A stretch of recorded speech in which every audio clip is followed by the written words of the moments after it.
সহিহ বুখারী 1237 নম্বর হাদিস, ছোট হাদিস। সহিহ বুখারী 6443 নম্বর হাদিস, বড় হাদিস। দোনো হাদিসের বিষয়বস্তু এক, একটা একটু বড় আর একটা একটু ছোট। কোনটা শুনবেন, বড়টা না ছোটটা? আচ্ছা ঠিক আছে, বড়টাই বলি। একই বিষয়বস্তু, বড়টা হইলে পুরোটা পাইলেন, ছোটটা হইলে একটু পাইবেন আর কি। তো বড়টা শুনেন।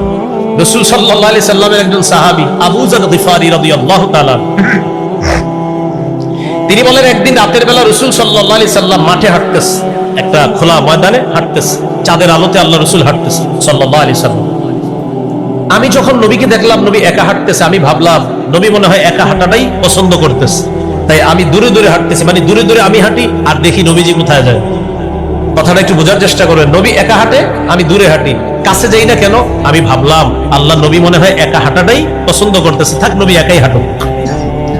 ফালতাফাতা ইলাইয়া, হঠাৎ নবী আমার দিকে তাকাইলেন, এইভাবে তাকায় বললেন, মান, এই কে? দেশ গ্রামে রাতের অন্ধকারে পুকুরের এই পাশে আমি আছি, আরেক পাশে আপনি। তখন আপনারা দেখবেন এরকম বলি, এই পুকুরের ওই পার কে? এরকম বলি। আমাদের নবীজি সাহাবীরে দূর থেকে দেখে বললেন, মান, এই কে? আবু যর গিফারী রাদিয়াল্লাহু তাআলা আনহু বললেন, হুজুর আবু যর। ও আবু যর, জি হুজুর। তাআল, আরে এদিকে আসো। সুবহানাল্লাহ। তাহলে প্রথমে ছিলেন দূরে, সাহাবীকে বললেন কে? সাহাবী বললেন হুজুর আবু যর। ও আবু যর, আরে এদিকে আসো। কাছে নিয়ে আসলেন। কাছে আনার পর এবার সাহাবী আবু যর গিফারী রাদিয়াল্লাহু তাআলা আনহু বলেন, আমি নবীজির সাথে চলতে লাগলাম। চলতে চলতে নবীজি আমাকে বললেন, ইন্নাল মুকসিরিনা হুমুল মুকিল্লুনা ইয়াউমাল কিয়ামাহ। আবু যর, অধিক সম্পদশালীরা কিয়ামতের ময়দানে একদম সওয়াব কম হবে। নাউজুবিল্লাহ পড়েন। কি বললেন? অধিক সম্পদশালীরা কিয়ামতের ময়দানে সওয়াব একদম কম হবে। বাড়িওয়ালারা টেনশনে পড়ে যায় না, হাদিস পুরোটা শুনেন। হ্যাঁ, বাড়িওয়ালা যারা টেনশনে পড়ে, হুজুর আপনি এটা কি বললেন, শুনে নেন পুরোটা। তো নবীজি প্রথম বললেন অধিক সম্পদশালীরা কিয়ামতের ময়দানে একদম নেকি কম হবে। সাথে সাথে আবার বললেন, ইল্লা মান আতাহুল্লাহু খায়রা ফানাফাকা আন ইয়ামিনিহি ওয়া আন শিমালিহি ওয়া বাইনা ইয়াদাইহি। তবে আল্লাহ যাকে সম্পদ দিয়েছে তিনি ডানে দান করে, বামে দান করে, সামনে দান করে, পিছনে দান করে, নিকট আত্মীয় যারা তাদের হক আদায় করে, মিসকিনের হক আদায় করে, অসহায়ের হক আদায় করে, যাকাত ফরজ হলে যাকাত দিয়ে দেয়, সদকা করে, যাদেরকে আল্লাহ প্রচুর টাকা দিছে আর তারাও হক অনুযায়ী যাদেরকে দেওয়ার তাদেরকে দিয়ে দেয়। দুনিয়াতে যেমন তাদের বেশি সম্পদ, আখিরাতে তাদের নেকিও হবে বেশি। বলে বললাম না, পুরোটা শুনলে টেনশন কেটে যাবে। তাহলে কি শিখলাম? টাকা আছে কিন্তু আপনি খাত অনুযায়ী খরচ করেন না, তাহলে ধরা খেয়ে যাবেন। কিন্তু আপনার টাকা পয়সা আল্লাহ দিচ্ছে, আপনি খাত অনুযায়ী দিচ্ছেন, আপনি আপনার অসহায় বোনটার প্রতি তাকাইলেন, আপনি আপনার অসহায় ভাইয়ের প্রতি লক্ষ্য রাখলেন, আপনি মিসকিনের প্রতি লক্ষ্য রাখলেন, আপনার প্রতিবেশী এতিম যারা আছে তাদের লক্ষ্য রাখলেন, আপনাকে আল্লাহ সম্পদও যেমন বেশি দিছে, কিয়ামতের মাঠে সওয়াবও বেশি দিবে। তো এটা বলতে বলতে বলতে বলতে এক জায়গায় গিয়ে নবীজি বললেন, আবু যর তুমি আর আমার সাথে যাবা না, এখানে অপেক্ষা করো। সুবহানাল্লাহ। এখানে থাকো, লা তাবরাহ মাকানাক হাত্তা আরজিআ ইলাইকা। আমি আসার আগ পর্যন্ত এখান থেকে নড়বা না, আমি একটু সামনে যাব, তুমি আর যাও না। বসায় দিস। আবু যর গিফারী রাদিয়াল্লাহু তাআলা আনহু বলেন, আমি বসে রইছি। নবীজি যাইতেছে যাইতেছে, অন্ধকার, এক পর্যায়ে আর কিচ্ছু দেখি না। নবীজি যাইতে যাইতে যাইতে যাইতে আমার চোখের দৃষ্টির সীমানার বাহিরে চলে গেছে, দৃষ্টির আড়ালে চলে গেছে। আমি নবীকে আর দেখি না। নবী আমারে বলছে, যা হবার হবে, নড়বা না। বসে রইছি। হঠাৎ একটা বিকট আওয়াজ আসছে। আওয়াজ শুনে আমি ভয় পেয়ে গেছি। ঘটনা কি? নবীজির কোনো বিপদ হইল কিনা? আমি টেনশনে পড়ে গেলাম। সাথে সাথে আমি উঠলাম, নবীর কাছে যাব। মনে পড়ে গেল, আবু যর যা হবার হবে, নড়বা না। যা হবার হবে, নড়বা না, এখানেই থাকবা তুমি। তো আমি বিকট আওয়াজ শোনার পর টেনশনে পড়ে গেলাম, নবীজি কোনো বিপদে পড়ে নাই তো? এটা হলো এক টেনশন। আবার যাইতে পারতেছি না, নবী বলছে তুমি নড়বা না, এখান থেকে বসে রইছ। পেরেশানি কাজ করতেছে, নবী আসে না কেন? তাহলে একসাথে তিনটা বিষয়। টেনশন লাগতেছে নবীর কিছু হলো কিনা, 2 নাম্বার যাইতে পারতেছি না, নবীর নিষেধ, 3 নাম্বার নবী আসে না কেন। এই তিনটা অবস্থা একসাথে হচ্ছে। অপেক্ষা করি অপেক্ষা করি, তাকায় রইছি যেদিকে গেছে। হঠাৎ দেখি আমার নবী কার সাথে যেন কথা বলতে গেলেন, একা আসতেছে, কার সাথে কথা বলতে বলতে আমার দিকে আসতেছে। আমি অবাক হয়ে যাচ্ছি। কেন জানো? যার সাথে কথা বলতেছে তারে দেখি না, শুধু নবীরে দেখি। সুবহানাল্লাহ। এইটা আরেকটা বিষয়, নবী কথা বলে, যার সাথে বলে তারে দেখা যাচ্ছে না। আমার কাছে আসছে, আসার পর আমি তাড়াতাড়ি আমি বলতেছি, হুজুর হাদিসে আসছে লাম আসবির, হুজুর আর সহ্য করতে পারতেছি না। কি হয়েছে তোমার? হুজুর আমি আর ধৈর্য ধরতে পারতেছি না, আমি সব আপনার বলে ফেলি। বলো। আপনি যাওয়ার পরে একটা বিকট আওয়াজ উঠছে, আমি ভয় পেয়েছি। আপনি বলছেন আমার যাওয়া নিষেধ, যাইতে পারিনি। আপনি আসতে দেরি হয়েছে, আমার টেনশন লাগছে। হুজুর আসার সময় কথা বলতেছিলেন কার সাথে, কাউরে দেখি না, এগুলো আমার কেমন লাগতেছে, এই জন্য আমার একটু বলেন। রাসূলুল্লাহ সাল্লাল্লাহু আলাইহি সাল্লাম বললেন, তুমি যে বিকট আওয়াজ শুনছো, জিবরিল আমিন আজকে একটা অন্যভাবে দুনিয়াতে আসছে, আসার জন্য ওই পদ্ধতিতে আসার কারণে একটা বিকট আওয়াজ শুনেছো, এটা ভয়ের কিছু না, এটা জিবরিল আমিন আসার আওয়াজ। ঠিক আছে হুজুর। আপনি কথা বলতেছিলেন কার সাথে, ওইটাও দেখছো? জি হুজুর। আপনি যে কথা বলতেছিলেন, বারবার বলতেছিলেন যে এই এই অপরাধ করলেও বান্দা জান্নাতে যাবে, আপনি বারবার এরকম বলতেছিলেন, তো এটাও দেখছো? হ্যাঁ, জিবরিল আমিন আমাকে একটা কথা বলতেছিল যে আপনার উম্মত জান্নাতে যাবে এই এই করলে। তখন আমি জিবরাইলকে বলছিলাম, আচ্ছা জিবরিল, এই এই কারণে আমার উম্মত কি জান্নাতে যাবে? তখন জিবরিল বলছে হ্যাঁ। আমি আবার জিজ্ঞাসা করছি, আসলে যাবে তো? তো জিবরিল বলছে হ্যাঁ। তো হুজুর কি বলছে? তখন নবী বললেন, জিবরিল আমাকে সুসংবাদ দিতে বলছে উম্মতকে, কি? বাশশির উম্মাতাকা আন্নাহু মান মাতা মিন উম্মাতিকা লা ইউশরিকু বিল্লাহি শাইআ দাখালাল জান্নাহ। নবী আপনি আপনার উম্মতকে সুসংবাদ দিয়ে দেন, আপনার উম্মতের যে শিরিক না করে মারা যাবে, জিবরিল আমিন বললেন আপনার ওই উম্মতকে সুসংবাদ দেন যে শিরিক করা ছাড়া মারা যাবে, সে যদি কোনো অপরাধের কারণে জাহান্নামে শাস্তি ভোগও করে, একদিন জাহান্নাম থেকে বের হয়ে সে পিওর ঈমানের কারণে জান্নাতে চলে যাবে। বিশুদ্ধ ঈমান, বিশুদ্ধ আকীদা, সামান্য। এবার আমার সাথে একটু বলেন, বলেন গম পরিমাণ, জব পরিমাণ, সরিষার দানা পরিমাণ বিশুদ্ধ ঈমান একদিন ঈমানদারকে জান্নাতে পৌঁছায় দিবে। সরিষার দানা পরিমাণ, গম পরিমাণ, জব পরিমাণ। বুখারীতে আছে, ইয়াখরুজু মিনান নার মান ক্বালা লা ইলাহা ইল্লাল্লাহ ওয়া ফি কলবিহি ওয়াজনু শাঈরাতিন মিন খাইর ওয়া ফি কলবিহি ওয়াজনু যাররাতিন মিন খাইর ওয়া ফি কলবিহি ওয়াজনু বুররাতিন মিন খাইর।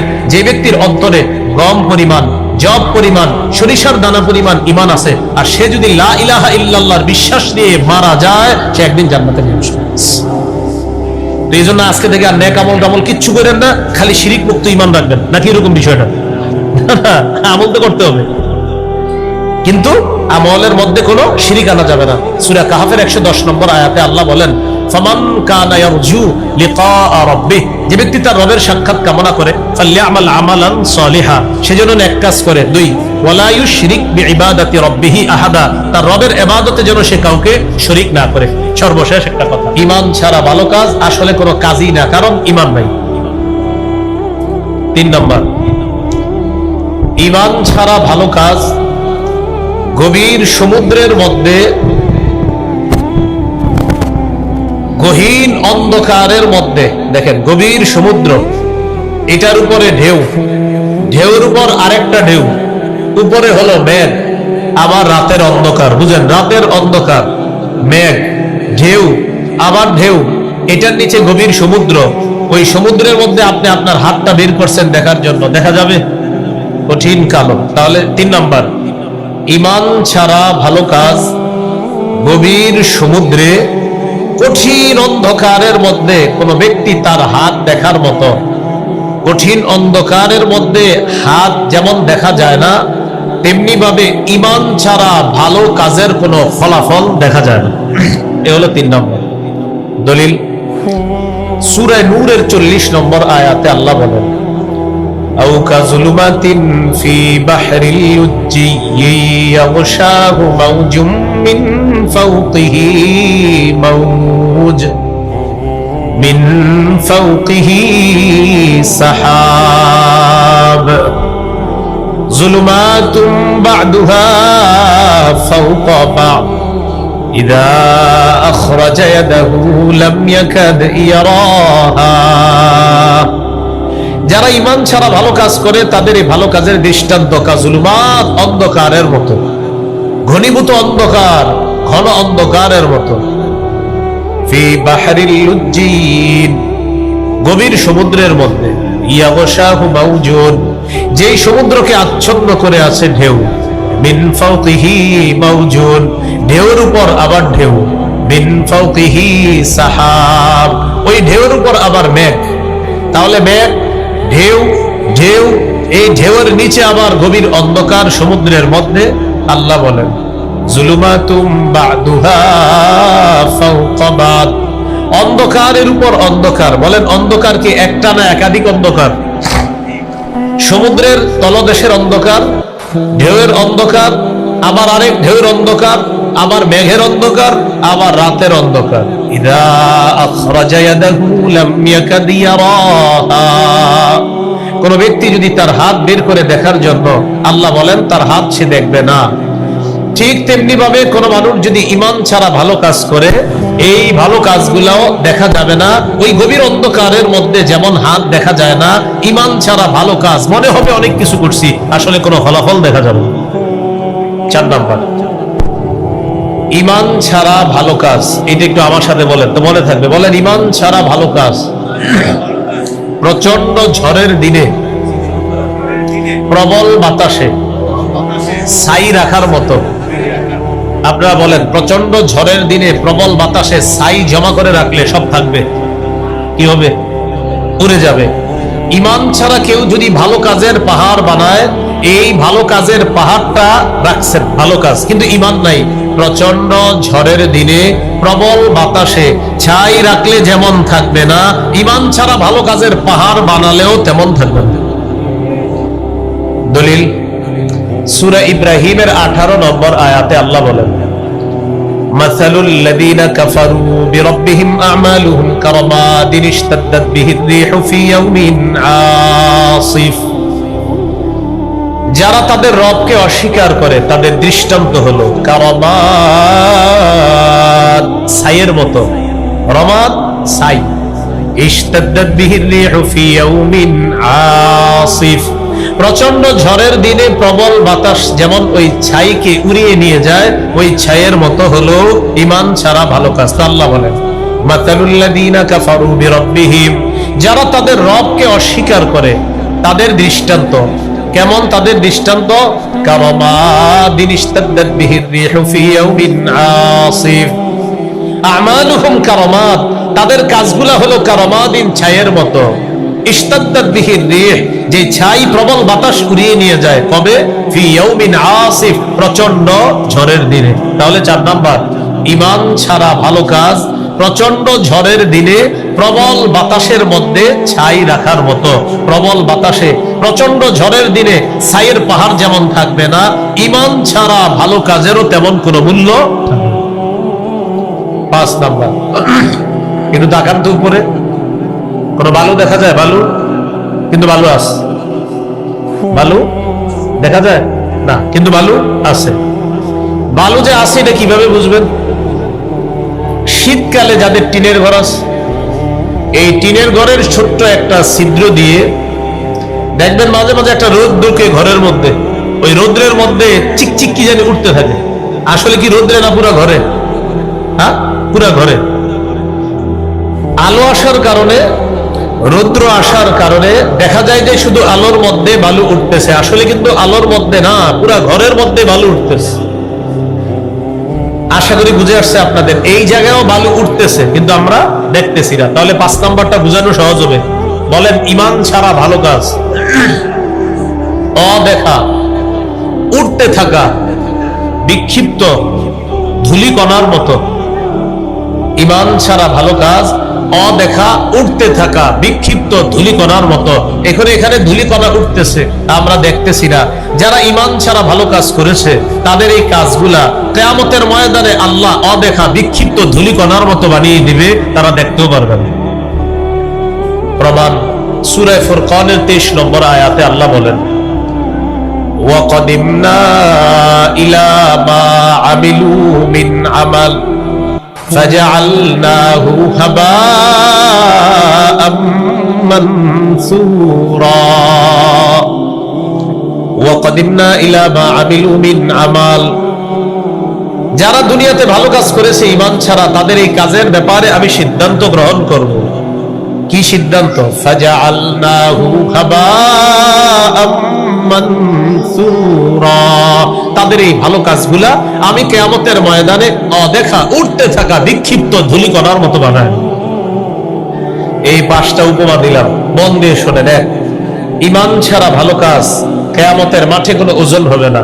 2, ঈমান ছাড়া ভালো কাজ মরুভূমির মধ্যে মরীচিকাকে পানি মনে করার মতো। 3 নাম্বার, ঈমান ছাড়া ভালো কাজ প্রচন্ড অন্ধকারের মধ্যে নিজের হাত দেখতে চাওয়ার মতো। 4, ঈমান ছাড়া ভালো কাজ প্রচন্ড ঝড়ের দিনে প্রবল বাতাসে ছাই রাখার মতো। 5, ঈমান ছাড়া ভালো কাজ উঠতে থাকা অদেখা বিক্ষিপ্ত ধূলিকণার মতো। তাহলে আকীদা 4 প্রকার। 1 নাম্বার অশুদ্ধ আকীদা। এই অশুদ্ধ আকীদার ক্ষেত্রে আমরা 5টা দৃষ্টান্ত জানলাম। আলোচনা নাম্বার 2, এটা আজকের সবচেয়ে গুরুত্বপূর্ণ আলোচনা। 2 নাম্বার, অশুদ্ধ আকীদা মিশ্রিত বিশুদ্ধ আকীদা। মানে আপনার সব আকীদা বিশুদ্ধ, এমন একটা অশুদ্ধ আকীদা যার কারণে আপনার সব শেষ।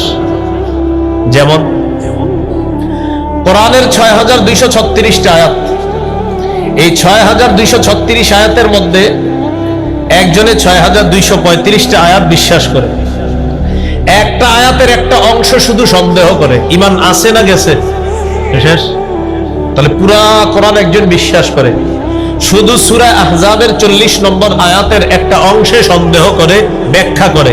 মনে করেন এক ব্যক্তি পুরা কোরআনের সব বিশ্বাস করে, শুধু 22 নম্বর পারার 2 নম্বর পৃষ্ঠা সূরা আহজাবের 40 নম্বর আয়াতের একটা অংশ শুধু সে মানতে চায় না। ঈমান আছে না গেছে? যেমন সূরা আহজাবের 40 নম্বর আয়াত কেন বললাম, দেখি এখানে কি আছে। আল্লাহ তাআলা বলেন, মা কানা মুহাম্মাদুন আবা আহাদিম মির রিজালিকুম ওয়ালাকির রাসূলুল্লাহ ওয়া খাতামান নবিয়্যিন। মুহাম্মদ সাল্লাল্লাহু আলাইহি ওয়াসাল্লাম তোমাদের কোন সাবালক পুরুষের পিতা নন। ওয়ালাকির রাসূলুল্লাহ, কিন্তু তিনি আল্লাহর রাসূল। ওয়া খাতামান নবিয়্যিন, এবং তিনি শেষ নবী। বলেন কি নবী? শেষ নবী। বলেন কি? আমাদের দেশের অনেকে আছে, তাদের পোস্টারের উপরে লেখা লা ইলাহা ইল্লাল্লাহু মুহাম্মাদুর রাসূলুল্লাহ, তাদের অফিসের সামনে লেখা লা ইলাহা ইল্লাল্লাহু মুহাম্মাদুর রাসূলুল্লাহ, তাদের মসজিদের সামনে লেখা লা ইলাহা ইল্লাল্লাহু মুহাম্মাদুর রাসূলুল্লাহ। কালিমা অর্থ জিজ্ঞাসা করবেন, বলবে আল্লাহ ছাড়া কোনো ইলাহ নাই, মুহাম্মদ সাল্লাল্লাহু আলাইহি সাল্লাম আল্লাহর রাসূল। অর্থ তো ঠিক আছে, কি বলেন? এরপরেও আমাদের দেশের লাখ লাখ আলেম তাদেরকে কাফের বলে। কেন বলে? কালিমাও ঠিক, অর্থ ঠিক, আরে ঘটনা কি, কাফের কেন? ওই যে সূরা আহজাবের 40 নম্বর আয়াত, ওয়া খাতামান নবিয়্যিন, মুহাম্মদ সাল্লাল্লাহু আলাইহি সাল্লামকে এই মানুষগুলা নবী মানে, কিন্তু শেষ নবী মানে না, তাই তারা কাফের। লা ইলাহা ইল্লাল্লাহ অর্থ আল্লাহ ছাড়া কোনো ইলাহ নাই, ঠিক আছে। মুহাম্মদ সাল্লাল্লাহু আলাইহি ওয়াসাল্লাম আল্লাহর রাসূল, এটাও ঠিক আছে। তারা আমাদের নবীকে নবী মানে, আমাদের রাসূলকে রাসূলও মানে, কিন্তু শেষ নবী মানে না, শেষ রাসূল মানে না, বাস তাই তারা কাফের। তাদের অনুসারী যারা হবে তারাও কাফের। কোন মুনাফিক রূপী মুসলমান মার্কা শয়তান যদি তাদেরকে সমর্থন করে, তারাও কাফের। তাহলে দেখছেনই ধোঁকা কোথায়? মুহাম্মদ সাল্লাল্লাহু আলাইহি ওয়াসাল্লাম আল্লাহর রাসূল, ঠিকই আছে, কারণ তারা আমাদের নবীকে নবী মানে, আমাদের রাসূলকে রাসূল মানে, কিন্তু শেষ নবী মানে না, শেষ রাসূল মানে না, তাই কাফের। এটা আমাদের আকীদা, আমাদের নবী শেষ নবী, এটা আমাদের আকীদা। এই আকীদা যার না থাকবে সে কাফের হয়ে যাবে। কথা কি বুঝে আসছে সবার? তাহলে 1 নম্বর একটা দৃষ্টান্ত দিলাম, সূরা আহজাবের 40 নম্বর আয়াত। এই আয়াত থেকে জানলাম মুহাম্মদ সাল্লাল্লাহু আলাইহি সাল্লাম শেষ নবী। মুহাম্মদ সাল্লাল্লাহু আলাইহি সাল্লামের পরে আর কোনো নবী হবে না, হতে পারে না, হওয়ার সম্ভাবনা নাই। কেউ যদি সন্দেহ করে যে হতে পারে, বাস তার ঈমান চলে যাবে, সে কাফের হয়ে যাবে। দৃষ্টান্ত নাম্বার 2, সহিহ বুখারীর বর্ণনা 3535 নম্বর হাদিস। এই হাদিসের মধ্যে আছে, قال رسول الله صلى الله عليه وسلم إن مثلي ومثل الأنبياء من قبلي كمثل رجل بنى بيتا فأحسنه وأجمله إلا موضع لبنة في زاوية। রাসূলুল্লাহ সাল্লাল্লাহু আলাইহি সাল্লাম বলেন, আমার দৃষ্টান্ত আর আমার পূর্ববর্তী নবীদের দৃষ্টান্ত এমন এক ব্যক্তির মতো, যে ব্যক্তি একটা ঘর বানিয়েছে, ঘরটি সুন্দরভাবে সাজিয়েছে। এটা একটা ঘর, সুন্দরভাবে ঘরটি সাজিয়েছে। ঘরের কোনায় একটা ইটের জায়গা বাকি আছে, বলেন ঘর সমাপ্ত না অসমাপ্ত? فجعل الناس يطوفون به ويعجبون له ويقولون هل أودعت هذه اللبنة। মানুষ এই সুন্দর ঘরটির চারপাশে ঘুরতে যায়, ঘরটার চারপাশে ঘুরে আর আশ্চর্য হয়, এত সুন্দর একটা ঘর, ঘরের কোনায় ইটটা কেন লাগানো হলো না? আশ্চর্য হয়।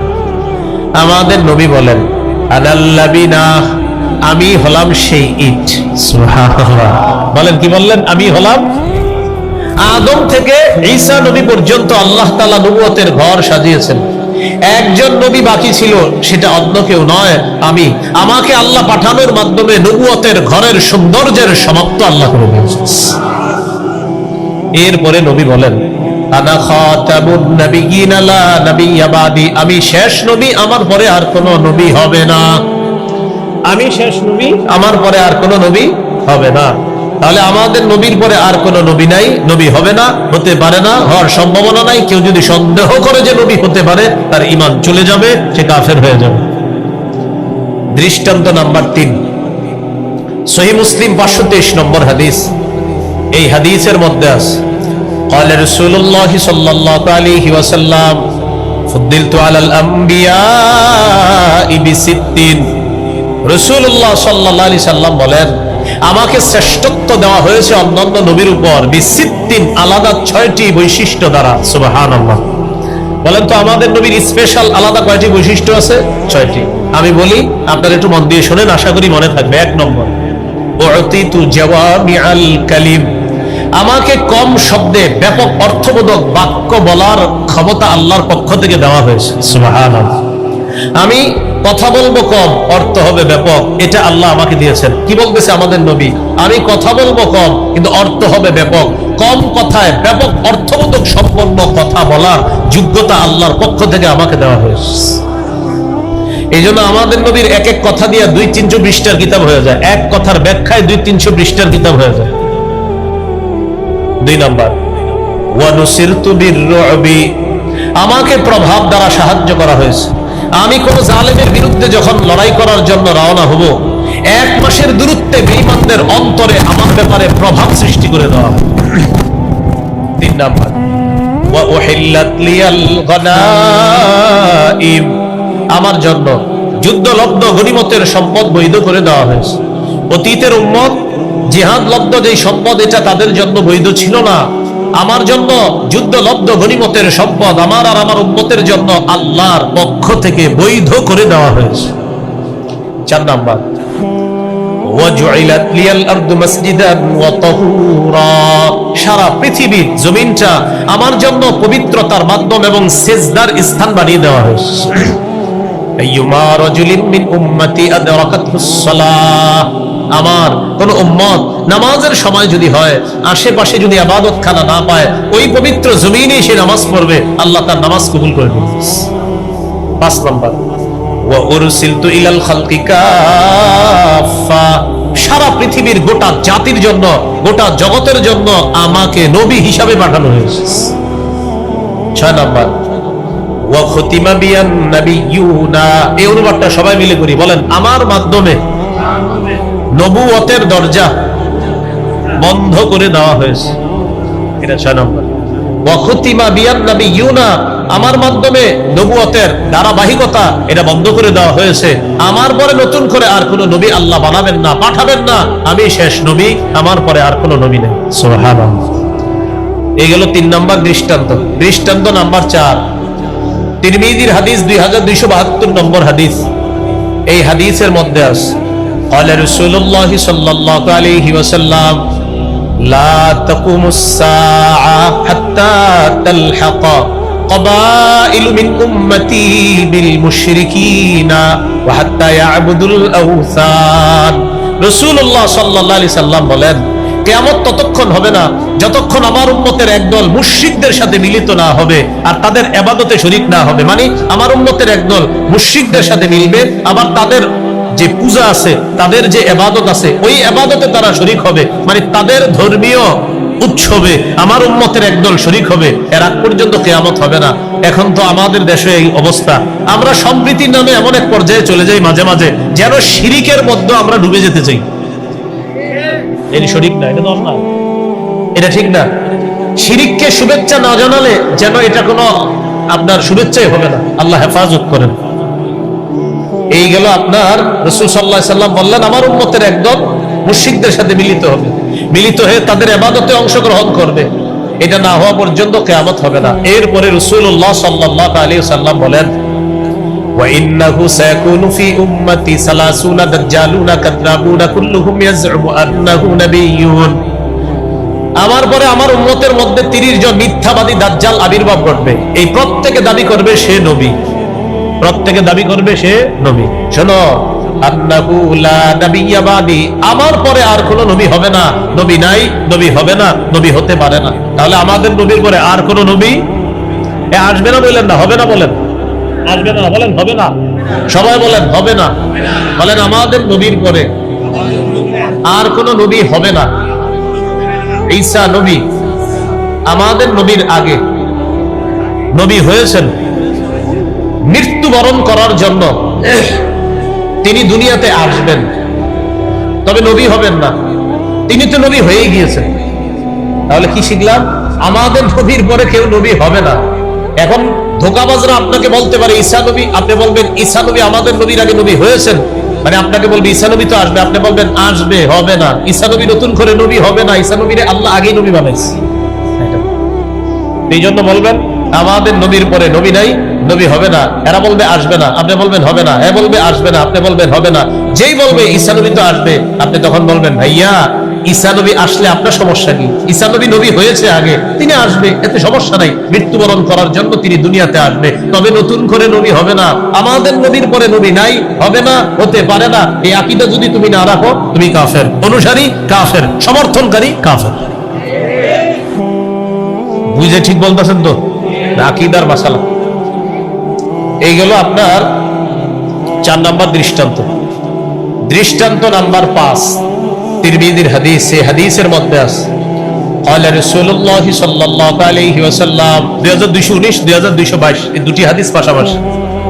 রাসূলুল্লাহ সাল্লাল্লাহু আলাইহি সাল্লাম বলেন ইন্নার রিসালাতা ওয়ান নুবুওয়াতা ক্বাদ ইনকাতাআত ফালা রাসূলা বা'দি ওয়ালা নাবিয়্যা।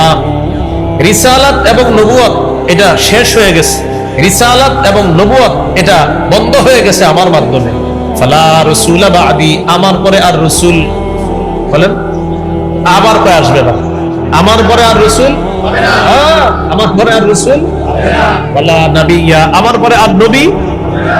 ঈসা নবী আসবে নতুন করে, তিনি আগেই নবী হয়েছেন। এই তো মাশাআল্লাহ, এটা ভালো করে পুরোটা মনে রাখবেন, তো ধোঁকাবাজ আপনাকে ধোঁকা দিতে পারবে। তাহলে রাসূলুল্লাহ সাল্লাল্লাহু আলাইহি সাল্লাম বলেন আমার পরে নবী হবে না, আমার পরে রাসূল হবে না, ওয়ালাকিনিল মুবাশশিরাত, তবে সুসংবাদ থাকবে। সুবহানাল্লাহ, কি থাকবে? সুসংবাদ। সাহাবীরা প্রশ্ন করলেন মাল মুবাশশিরাতু ইয়া রাসূলুল্লাহ, হুজুর সুসংবাদ কি জিনিস?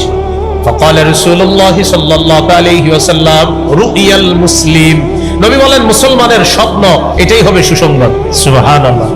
অন্য হাদিসে আছে ইদা ক্বারাবাজ জামান লাম তাকাদ রুয়াল মুমিনি তাকযিব, কিয়ামত যত কাছে আসবে মুমিনের স্বপ্ন তত সত্য হবে। কিয়ামত যত কাছে আসবে, কিয়ামত যত ঘনিয়ে আসবে, মুমিনের স্বপ্ন তত সত্য হবে। এই গেল 5 নাম্বার দৃষ্টান্ত। দৃষ্টান্ত নাম্বার 6 সহিহ বুখারীর বর্ণনা 3455 নম্বর হাদিস। এই হাদিসের মধ্যে আছে রাসূলুল্লাহ সাল্লাল্লাহু আলাইহি ওয়াসাল্লাম বলেন قال রাসূলুল্লাহ সাল্লাল্লাহু আলাইহি ওয়াসাল্লাম, রাসূলুল্লাহ সাল্লাল্লাহু আলাইহি ওয়াসাল্লাম বলেন হযরত আলী রাদিয়াল্লাহু তাআলা আনহুকে আল্লাহ রাসূল সাল্লাল্লাহু আলাইহি সাল্লাম ডাক দিয়ে একটা কথা বলেছিলেন, ওইটা আমার একটু বুঝতে হবে। বনী ইসরাইলের মাঝে একটা নিয়ম ছিল, এক নবী আল্লাহ পাঠাইতেন, ওই নবী বিদায় নেওয়ার পর আরেক নবী আল্লাহ পাঠাইতেন। বুঝছেন কথাটা? তাহলে বলেন তো প্রিয় ভাইয়েরা, এক নবী আল্লাহ বিদায় যখন তাকে নিয়ে যেতেন, আরেক নবী আল্লাহ পাঠাইতেন। আসলে নবী আল্লাহ পাঠাইতেন, এক নবী দুনিয়া থেকে যাইতেন, আরেক নবী পাঠাইতেন, এক নবী যাইতেন, আরেক নবী পাঠাইতেন, এক নবী যাইতেন, আরেক নবী পাঠাইতেন। তাহলে পাঠাইতে পাঠাইতে আমাদের নবীও গেলেন, আরেক নবী, এই তো বুঝেন। তাহলে নিয়ম হাদিসে আসছে, দেখেন قال رسول الله صلى الله عليه وسلم কানাত বানু ইসরাঈলা তাসুসুহুমুল আম্বিয়া, বনি ইসরাইলের নেতৃত্ব দিয়েছে নবীগণ। কুল্লামা হালাকা নাবিয়্যুন খালাফাহু নাবিয়্যুন, যখনই কোন নবী ইন্তেকাল করেছে তখন আল্লাহ আরেক নবী পাঠিয়েছে। আবার যখনই কোন নবী ইন্তেকাল করেছে আল্লাহ আরেক নবী পাঠিয়েছেন। তাহলে নিয়ম অনুযায়ী ধোঁকাবাজ আপনারে বুঝাবে, দেখছো এক নবী গেলে আরেক নবী দুনিয়াতে আসবে, এটাই নিয়ম আপনারে বলবে। তো আমাদের নবীর হাদিস কিন্তু শেষ হয় নাই। এই হাদিসের মধ্যে আল্লাহ নবী বলেন, এক নবী চলে যাওয়ার পর আরেক নবী আল্লাহ পাঠাইতেন, তবে আমাকে আল্লাহ পাঠানোর পর আমি যখন চলে যাব আমার পরে কিন্তু আর নতুন করে নবী পাঠাবে না, নতুন করে আল্লাহ নবী বানাবেন না, বলে দিস।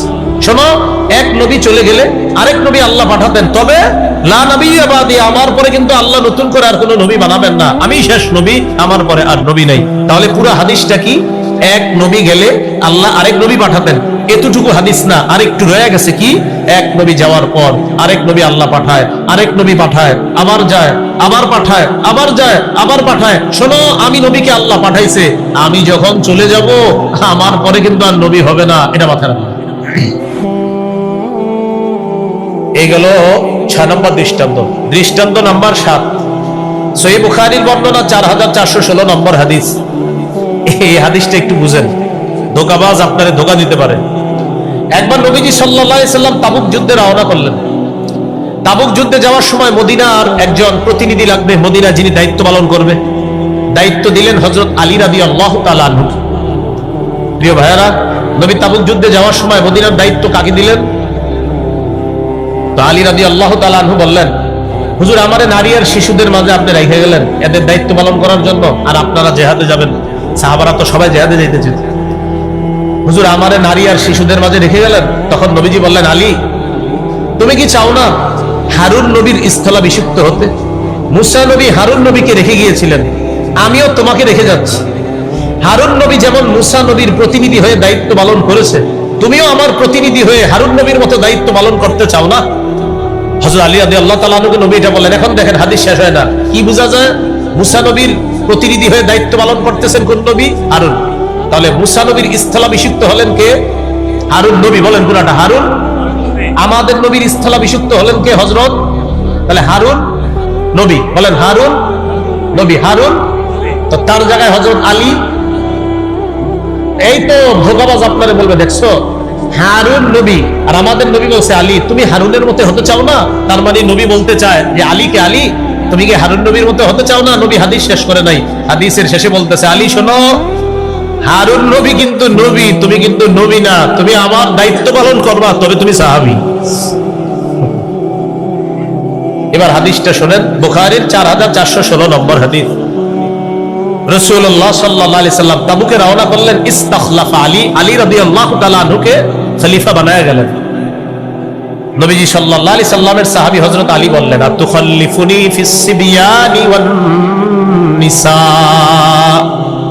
ইয়া রাসূলুল্লাহ, আমাকে আপনি নারী আর শিশুদের মধ্যে রেখে যাচ্ছেন। নবীজি বললেন, আলা তারদা আন তাকুনা বিমানজিলাতি হারুন মিন মূসা, আলী তুমি কি হতে চাও না মুসা নবীর যেমন হারুন নবী স্থলাভিষিক্ত হয়েছিলেন, তুমি কি তেমনি ভাবে আমার স্থলাভিষিক্ত হতে চাও না?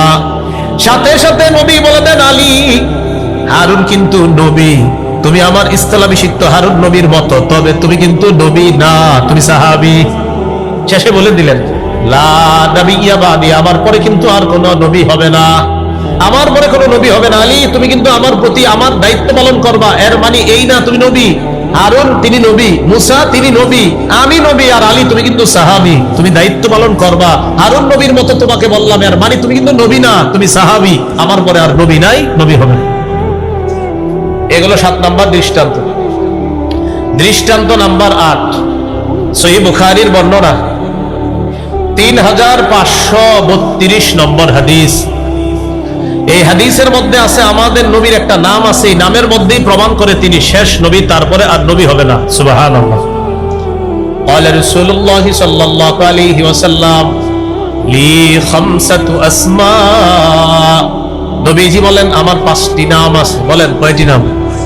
1 নম্বর আনা আহমদ, আনা মুহাম্মদ, আমার নাম মুহাম্মদ সাল্লাল্লাহু আলাইহি সাল্লাম। 2 নম্বর ওয়া আনা আহমদ, আমার নাম আহমদ সাল্লাল্লাহু আলাইহি সাল্লাম। 3 নম্বর ওয়া আনাল মাহি আল্লাযী ইয়ামহুল্লাহু বিল কুফরা, আমি মাহি, মাহি মানে যে মুছে দেয়, মিটিয়ে দেয়, আমার মাধ্যমে আল্লাহ কুফর শিরিক মিটিয়ে দিবে। 4 নাম্বার ওয়া আনাল হাশিরুল্লাযী ইহশারুন নাসু আলা কদামাইয়া, আমার নাম হাশির সাল্লাল্লাহু আলাইহি ওয়াসাল্লাম, আমার চারপাশে কিয়ামতের ময়দানে আল্লাহ তাআলা সকল মানুষকে সমবেত করবেন। আমার নাম হাশির, হাশির মানে কিয়ামতের ময়দানে সমস্ত মানুষকে আমার চারপাশে সমবেত করা হবে। 5 নাম্বার ওয়া আনাল আকিব, আমি সর্বশেষ আগমনকারী নবী। ওয়া আনাল আকিব, আমি সর্বশেষ আগমনকারী নবী। তাহলে আমাদের নবীর নাম থেকেও বোঝা যায় আমাদের নবী শেষ নবী, তারপরে আর কোন নবী হবে না। এগুলো আজকের দ্বিতীয় আলোচনা, মনে আসেনি আপনাদের? 1 নম্বর আলোচনা অশুদ্ধ আকীদা, কয়টা দৃষ্টান্ত গেছিল? 5টা। 2 নম্বর আলোচনা অশুদ্ধ আকীদা মিশ্রিত বিশুদ্ধ আকীদা, দৃষ্টান্ত গিয়েছে 8টা। 3 নম্বর সংশয়বাদী আকীদা। কি আকীদা? সংশয়বাদী আকীদা কাকে বলে? ভাই আপনি কি আখিরাত বিশ্বাস করেন? তো বলে হতেও পারে, নাও হতে পারে, 50-50 চান্স। নাউজুবিল্লাহ পড়েন। এগুলা সাধারণত কারা বেশি করে? অনেকে দেখবেন টক শোতে যায়, টক শো, ওখানে যাওয়ার পর উনি ইংরেজি পারে, মাশাআল্লাহ, এটা ভালো গুণ একটা। তো ইংরেজি পারতে হইলে অনেক সময় দেখবেন এমন মানে উনি ইংরেজিতে কিছু ইংরেজি বলে আর বুঝায় যে আখিরাত বলতে এগুলো আসলে কিছু আছে বলতে আমার বিশ্বাস হয় না, তো 2-4টা ইংরেজি বলে আর বুঝায় আমি কিন্তু অনেক শিক্ষিত, এরকম। মানে এটা ওনাদের এরকম মানসিকতা হতে পারে এরকম। তো তোমার বলবে আর কি, ভাই আপনি আখিরাত বিশ্বাস করেন? আই ডোন্ট বিলিভ ইট, এরকম একটা ইংরেজি বাইরে দেয়।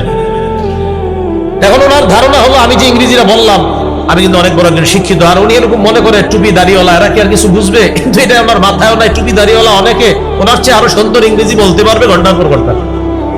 তো যাই হোক, সেটা অন্যদিকের আলোচনা। এখন ওনার উদ্দেশ্য হলো উনি ভাবতেছে যে ইংরেজিটা একটা বললাম, তো বললাম যে না আখিরাত হবে কি হবে না এগুলা 50-50 চান্স, হতেও পারে নাও হতে পারে। নাউজুবিল্লাহ বলেন। এটাকে বলে সংশয়বাদী আকীদা। কি আকীদা? এই ব্যক্তির পরিণতি জাহান্নাম। এই ব্যক্তির ঠিকানা কোথায়? জাহান্নাম। 25 নম্বর পারা, 20 নম্বর পৃষ্ঠা, সূরা জাসিয়া 32 থেকে 35 নম্বর আয়াতে আল্লাহ বলেন, وَإِذَا قِيلَ إِنَّ وَعْدَ اللَّهِ حَقٌّ وَالسَّاعَةُ لَا رَيْبَ فِيهَا, যখন বলা হয় আল্লাহর ওয়াদা সত্য, কিয়ামত এতে কোনো সন্দেহ নাই, তখন তোমাদের একদল সংশয়বাদী মানুষ জবাব দিতা, কুলতুম মা নাদরি মাস-সাআহ, তখন তোমরা সংশয়বাদীরা বলতা কিয়ামত কি জিনিস আমরা জানি না। ইন্নাযুন্নু ইল্লা যান্না, আমরা শুধু ধারণা রাখি। নাউজুবিল্লাহ বলেন। কি রাখে? ধারণা। যেমন আপনাদের এলাকার কেউ বললেন, আমি আপনাদের জিজ্ঞাসা করলাম ভাই কিয়ামতের মাঠ হবে বিশ্বাস করেন? তখন আপনি বললেন কি, হ্যাঁ রসুলবাগের খতিব সাহেব বলছে, গোলাপ শাহ মসজিদের খতিব সাহেব বলছে, এই জন্য হইলে হইতেও পারে, না হইলে নাই। নাউজুবিল্লাহ। হ্যাঁ, যে ওনারা জুমার নামাজে বলছে কিয়ামত হবেই হবে, আপনি বললেন হতেও পারে নাও হতে পারে, ঈমান চলে গেছে, ঠিকানা জাহান্নাম। তো আল্লাহ বলেন কুলতুম মা নাদরি মাস-সাআহ, সংশয়বাদী যারা তোমরা বলতা কিয়ামত কি জিনিস আমাদের জানা নাই। ইন্নাযুন্নু ইল্লা যান্না, আমরা শুধু ধারণা রাখি। ওয়া মা নাহনু বিমুস্তাইকিনিন, আমরা দৃঢ়ভাবে বিশ্বাস করি না। নাউজুবিল্লাহ বলেন। আরে কিয়ামতের ব্যাপারে তাদের আকীদা আমরা ধারণা রাখি, তবে দৃঢ়ভাবে বিশ্বাস করে না। কেউ যদি কিয়ামতের ব্যাপারে এমন বলে যে আমি ধারণা পোষণ করি হতে পারে, বাকি দৃঢ়ভাবে আমি বিশ্বাসী না, বাস ঈমান চলে যাবে, তার ঠিকানা জাহান্নাম। এখন আপনারা একটু আকীদা শুদ্ধ করেন, কিয়ামত কি হতে পারে না নিশ্চিত হবে? মাশাআল্লাহ। আবার বলেন কিয়ামত হতে পারে না নিশ্চিত হবে? হ্যাঁ, এটা হলো আমাদের বিশুদ্ধ আকীদা। তো এরপর আল্লাহ পাক রব্বুল আলামিন বলেন যে তোমরা এই জবাব দিতা জামা নাহনু বিমুস্তাইকিনিন ওয়া বাদালাহুম সাইয়্যাতু মা আমিলু, আল্লাহ বলেন তাদের কৃতকর্মের ফলাফল কিয়ামতের দিন প্রকাশ পেয়ে যাবে। ওয়া হাকা বিহিম মা কানু বিহি ইস্তাহজিউন, আযাব, উপহাসের আযাব চারদিক থেকে তাদেরকে ঘিরে ধরবে, পাকড়াও করবে, তাদেরকে বেষ্টন করে ফেলবে।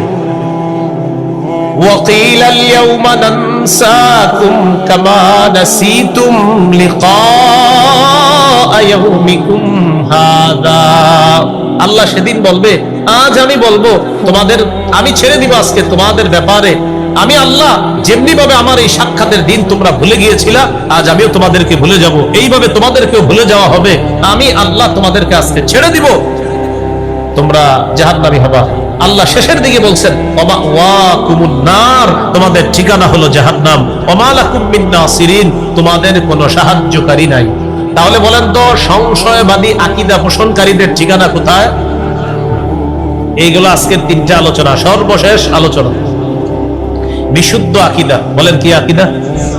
বিশুদ্ধ আকীদা। এটা বলার আগে বলেন আগে আমার সাথে, শিরকি কথা বলবো না, শিরকি কাজ করব না, শিরকি আকীদা পোষণ করব না।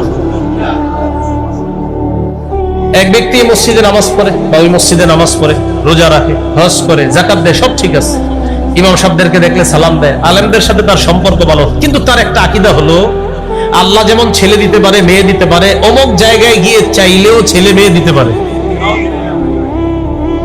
জানলাম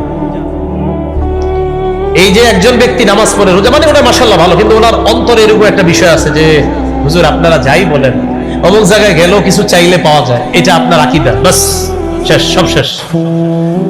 সূরা শুরা 49-50 নম্বর আয়াতে আল্লাহ বলেন, লিল্লাহি মুলকুস সামাওয়াতি ওয়াল আরদ, আসমান জমিনের রাজত্ব আল্লাহর, ইয়াখলুকু মা ইয়াশা, তিনি যা ইচ্ছা তা সৃষ্টি করেন, ইয়াহাবু লিমান ইয়াশাউ ইনাসা, তিনি যাকে ইচ্ছা কন্যা সন্তান দান করেন, ওয়া ইয়াহাবু লিমান ইয়াশাউ যুকুর, তিনি যাকে ইচ্ছা ছেলে সন্তান দান করেন। বলেন মেয়ে দেখে ছেলে দেখে, আগে কার কথা বলছে? মেয়ের কথা না ছেলে? মেয়ে, কিন্তু মেয়ে হইলে অনেকের চেহারা কালো হয়। কি হয়? কালো হয়। হয়তো কোরআনে আছে চেহারা যে কালো হয়, এই কথাটাও কোরআনে আছে। সূরা নাহলের 58 নম্বর আয়াতে আল্লাহ বলেন, ওয়াইদা বুশিরা আহাদুহুম বিল উনসা যাল্লা ওয়াজহুহু মুসওয়াদ্দাও ওয়া হুয়া কাযীম, কিছু মানুষ আছে তাদেরকে যখন কন্যা সন্তানের সুসংবাদ দেওয়া হয় তাদের চেহারাটা কালো হয়ে যায়, ওয়া হুয়া কাযীম, সে রাগান্বিত থাকে, কাউরে খবর দিতে চায় না। এমনি আগের দিন পর্যন্ত বন্ধুদেরকে বলছে ইনশাআল্লাহ আগামীকালকে সুসংবাদ আছে তোদের জন্য, তো আগামীকালকে আল্লাহ তাকে একটা কন্যা সন্তান দান করছে, আর বন্ধুদেরকে ফোন দেয় না। বন্ধুরা ফোন দেয়, ঘটনা কি, কি অবস্থা, তোমার স্ত্রী সন্তান সম্ভবা ছিল, সুসংবাদ আসছে, আর তোকে একজন বাতিজিস, হ্যাঁ হ্যাঁ তোকে বাতিজিস, মানে এটা বলতে চায় না, মানে অনেক কষ্টে বলে ফেলছে, তোকে কি হয়েছে, বাতিজিস, আরেকজনে খোঁজ নিতে হয়। আর যদি ছেলে হয়, আজিমপুরে যত মিষ্টি দোকান আছে হে আগেই সবার অর্ডার করবে, ভাই মিষ্টি দোকান টোকান যা আছে সব অর্ডার করে রাখবি। আমার কষ্ট লাগে কখন, যখন কোনো কন্যা হইলে দাদিও রাগ করে, দাদিও রাগ করে। আচ্ছা দাদি কি মহিলা না পুরুষ? উনি কষ্ট পায় কেন? তো যাই হোক, আল্লাহ বলেন আল্লাহ যাকে ইচ্ছা কন্যা সন্তান দান করেন। আল্লাহর কাছে ছেলে চাইবেন, মানে এটা কথা, আল্লাহ আপনি আমাকে একজন নেককার ছেলে দেন, ছেলে দেন, এরপরে আল্লাহ মেয়ে দিছে, বাস এটার মধ্যে আপনার জন্য কল্যাণ হতে পারে। এই মেয়ের গর্ভে আল্লাহ আপনাকে নেককার নাতি দিবে, যে নাতি সারা পৃথিবী উজ্জ্বল করবে, আলোকিত করবে।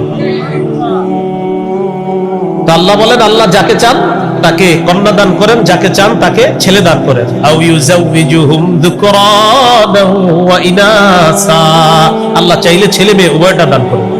ওয়া ইয়াজআলু মান ইয়াশাউ আকীমা, আল্লাহ চাইলে ছেলেও দিবেন না, মেয়েও দিবেন না, ওই নারীকে বন্ধা বানাবেন, এই ক্ষমতা কার? এখন আকীদাটা দুরস্ত করে নিই, চলেন। মেয়ে দেয় কে? ছেলে দেয় কে? ছেলে মেয়ে উভয়টা দিবে কে? একটাও দিবে না, ক্ষমতা কার?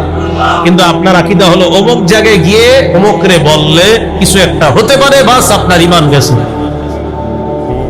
শিরকি আকীদা পোষণ করব না। প্রিয় ভাইয়েরা, কথাগুলো বুঝে আসতেছে? এই শিরকি আকীদা মুক্ত ঈমান নিয়ে যেতে পারলে ইনশাআল্লাহ একদিন আল্লাহর জান্নাত। সুবহানাল্লাহ। একটু আমার সাথে বলেন, বলেন লোক দেখানো ইবাদত, ছোট শিরিক, গোপন শিরিক, দাজ্জালের চেয়ে ভয়াবহ ফিতনা লোক দেখানো ইবাদত।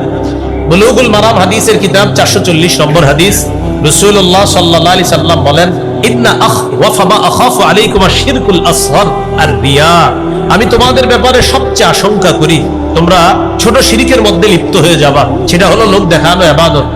কিয়ামতের ময়দানে লোক দেখানো ইবাদতকারীদেরকে আল্লাহ বলবেন, ইযহাবু ইলাল্লাযীনা কুনতুম তুরাউনা ফিদ দুনিয়া ফানজুরু হাল তাজিদুনা ইনদাহুম জাযাআ, যাও যাদেরকে দেখানোর জন্য ইবাদত করতা দুনিয়াতে, তাদের কাছে যাও, দেখো কোনো প্রতিদান পাও কিনা। এদেরকে পাঠাবে আল্লাহ কাদের কাছে? যাদেরকে দেখানোর জন্য ইবাদত। তাহলে এটা ভাই লোক দেখানো ইবাদত, শিরিক, ছোট শিরিক করব না। লোক দেখানো ইবাদতকে গোপন শিরিক বলছে নবী। সহিহ ইবনে হুযাইমা 2 নম্বর খন্ড 140 নম্বর পৃষ্ঠা রাসূলুল্লাহ সাল্লাল্লাহু আলাইহি সাল্লাম বলেন, ইয়া আইয়ুহান নাস ইয়াকুম শিরকাস সারাইর, হে লোক সকল, গোপন শিরিক থেকে তোমরা বাঁচো। সাহাবীরা বললেন, হুজুর আমা শিরকুস সারাইর, গোপন শিরিক কি? দেখেন নবী কি বলেন, ইয়াকুমুর রাজুলু ফায়ুসাল্লি ফায়ুযায়্যিনু সালাতাহু জাহিদান লিমা ইয়ারা মিন নাজরিন নাস ইলাই, মানুষ নামাজে দাঁড়ায়, নামাজটা এই নিয়তে সুন্দর করে যেন অন্য মানুষ তাকে দেখে বলে, বাবা কত সুন্দর নামাজ। এই নিয়তে যে নামাজ পড়বে, যে অন্য মানুষ যেন তাকে দেখে বলে এত সুন্দর তার নামাজ। নবী বলেন এটাই গোপন শিরিক। নাউজুবিল্লাহ। তাহলে এইভাবে নামাজ কেউ পড়ে আর বলে আমার নামাজটা, রুকুটা আরেকজন দেখবে আর বলবে বাহ নামাজটা কি সুন্দর, রুকু কি সুন্দর, এটা গোপন শিরিক। সাহাবী প্রশ্ন করলেন, হুজুর কেউ যদি আল্লাহকে দেখানোর জন্য ইবাদত করে, মানুষ যদি প্রশংসা করে আপনি নামাজ পড়তেছেন আল্লাহকে খুশি করার জন্য, আপনার ইমাম সাহেব প্রশংসা করছে যে ভাই আপনার রুকুটা মাশাআল্লাহ সুন্দর, কিন্তু আপনি রুকু করছেন কার জন্য? ইমাম সাহেব প্রশংসা করলেন রুকু কি হয়েছে? সুন্দর। আবার বলছি রুকুটা করছেন কার জন্য? প্রশংসা করলেন বান্দা, বলেন রুকু করছেন আল্লাহর জন্য, প্রশংসা করছে বান্দা। সাহাবী বললেন, হুজুর এটাও কি লোক দেখানো ইবাদত? নবী বললেন, না, এটা লোক দেখানো ইবাদত না। তিলকা আজিলু বুশরাল মুমিন, এটা হলো মুমিনের জন্য নগদ সুসংবাদ। পার্থক্য বুঝে আসছেনি? আচ্ছা, হাদিসের কিতাব সহিহুত তারগিব 30 নম্বর হাদিস, এই হাদিসে আসছে রাসূল সাল্লাল্লাহু আলাইহি সাল্লাম বলেন, আলা উখবিরুকুম বিমা হুয়া আখওয়াফু আলাইকুম ইনদি মিনাল মাসিহিদ দাজ্জাল আশ-শিরকুল খাফিয়্যু, আমি কি তোমাদেরকে দাজ্জালের চেয়ে ভয়াবহ ফিতনার ব্যাপারে বলবো না? তখন নবী বললেন, গোপন শিরিক করা এটা দাজ্জালের চেয়ে ভয়াবহ ফিতনা। গোপন শিরিক করা এটা দাজ্জালের চেয়ে ভয়াবহ ফিতনা। আল্লাহ আমাদেরকে এই ফিতনা থেকে হেফাজত করেন। এবার মন দিয়ে একটু শোনেন, 4টা আকীদার কথা বললাম। 1 নাম্বার অশুদ্ধ আকীদা, 5টি দৃষ্টান্ত দিয়েছিলাম, খুব মন দেন। 1, অশুদ্ধ আকীদা, ঈমান ছাড়া ভালো কাজ দুনিয়ার মধ্যে সব প্রচেষ্টা ব্যর্থ, কিয়ামতের ময়দানে তার ওজনের কোনো সাব্যস্ত হবে না, ওজন সাব্যস্ত হবে না। সূরা কাহফ 103 থেকে 105 নম্বর আয়াত। 2 নাম্বার, ঈমান ছাড়া ভালো কাজ মরুভূমির মধ্যে মরীচিকাকে পানি মনে করার মতো, সূরা নূর 39 নম্বর আয়াত। 3 নাম্বার, ঈমান ছাড়া ভালো কাজ কঠিন অন্ধকারের মধ্যে হাত দেখতে যাওয়া মতো, সূরা নূরের 40 নম্বর আয়াত। 4, ঈমান ছাড়া ভালো কাজ প্রচন্ড ঝড়ের দিনে প্রবল বাতাসে ছাই রাখার মতো, সূরা ইব্রাহিম 18 নম্বর আয়াত। 5, ঈমান ছাড়া ভালো কাজ ওই যে অদেখা উড়তে থাকা বিক্ষিপ্ত ধূলিকণার মতো, সূরা ফুরকান 23 নম্বর আয়াত। আকীদা নাম্বার 2, অশুদ্ধ আকীদা মিশ্রিত বিশুদ্ধ আকীদা। যেমন আমার নবী এটা অনেকেই মানে, কিন্তু আমার নবী শেষ নবী এটা যে মানে না, তার এই অশুদ্ধ আকীদার কারণে তার ঈমান নাই। সূরা আহজাবের 40 নম্বর আয়াত মনে আসেনি? ওই যে খাতামান নবিয়্যিন। সহিহ বুখারীর বর্ণনা, এই সহিহ বুখারীর 3535 নম্বর হাদিস, সহিহ বুখারীর 3455 নম্বর হাদিস, সহিহ বুখারী 4416 নম্বর হাদিস, সহিহ বুখারী 3532 নম্বর হাদিস, তিরমিজি 2272 নম্বর হাদিস, তিরমিজি 2219 নম্বর হাদিস, সহিহ মুসলিম 523 নম্বর হাদিস। এই 8টা দৃষ্টান্ত দিয়েছিলাম। 3, ঈমান ছাড়া আরেকটা হলো সংশয়বাদী আকীদা, হতেও পারে নাও হতে পারে, ঠিকানা জাহান্নাম, সূরা জাসিয়াত 32 থেকে 35 নম্বর আয়াত, 25 নম্বর পারা 20 নম্বর পৃষ্ঠা। 4, বিশুদ্ধ আকীদা, শিরিক মুক্ত আকীদা যার থাকবে সে ইনশাআল্লাহ একদিন জান্নাতে যাবে। সহিহ বুখারী 1237 নম্বর হাদিস, সহিহ বুখারী 6443 নম্বর হাদিস, সহিহ বুখারী কিতাবুর রিতাকের একদম সর্বশেষ হাদিস, সহিহ বুখারীর 44 নম্বর হাদিস। আল্লাহ আমাকে, আপনাকে, আমাদের সকলকে বিশুদ্ধ আকীদা নিয়ে যেন আমরা জান্নাতে গিয়ে একসাথে আবার সাক্ষাৎ করতে পারি, আল্লাহ তৌফিক দান করেন। সুবহানাল্লাহি ওয়া বিহামদিহি, সুবহানাকাল্লাহুম্মা ওয়া বিহামদিকা, আশহাদু আল্লা ইলাহা ইল্লা আনতা, আস্তাগফিরুকা।